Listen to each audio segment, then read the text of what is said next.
उस रात emergency ward में मुझे एक बात समझ आई। हॉस्पिटल में सबसे ज़्यादा जिम्मेदारी अक्सर उस इंसान के कंधों पर होती है जिसके पास सबसे कम अथॉरिटी होती है।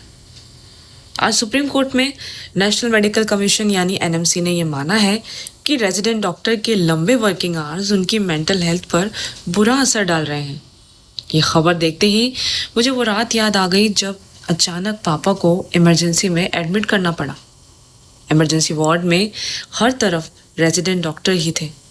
कोई पेशेंट को संभाल रहा था, कोई रिपोर्ट्स देख रहा था, कोई रिलेटिव्स के अनगिनत सवालों के जवाब दे रहा था। लेकिन हर बड़े डिसीजन पर बस एक ही बात सुनने को मिल रही थी कि सीनियर डॉक्टर से बात करनी पड़ेगी। रात भर टेस्ट होते रहे, पेशेंट्स बढ़ते रहे और हम जैसे परिवार सिर्फ इंतज़ार करते रहे। मेरे एक्सपीरियंस में सीनियर डॉक्टर अगले दिन कुछ ही मिनट के लिए आए और फिर पूरे वार्ड की जिम्मेदारी फिर से रेजिडेंट डॉक्टर के भरोसे थी। तब समझ आया, जिस डॉक्टर को हम सामने देखकर जज कर देते हैं, कई बार वो भी इसी सिस्टम के दबाव में काम कर रहा होता है। और फिर एक सवाल दिमाग में आया, जिस देश में हम नीट पेपर लीक के बाद स्टूडेंट की मेंटल हेल्थ की बात करते हैं, उसी देश में डॉक्टर बनने के बाद उन डॉक्टर्स की मेंटल हेल्थ की जिम्मेदारी आखिर किसकी है?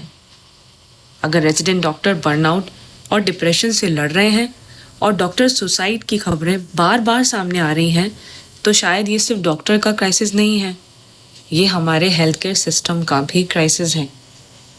क्योंकि जब एक डॉक्टर अंदर से टूट रहा होता है तो उसका बोझ सिर्फ उसकी ज़िंदगी पर नहीं, हर उस पेशेंट पर पड़ता है जो उसके सामने उम्मीद लेकर खड़ा होता है। और अगर सिस्टम पहले स्टूडेंट्स को तोड़ रहा है और फिर डॉक्टर्स को भी, तो आखिर हम बचा क्या रहे हैं? सिर्फ डिग्री या इंसान भी? अगर ये सवाल आपको भी ज़रूरी लगता है तो इस वीडियो को शेयर कीजिए। शायद ये आवाज़ किसी पॉलिसी मेकर, किसी जिम्मेदार इंसान या संसद तक पहुंच जाए। जय हिंद।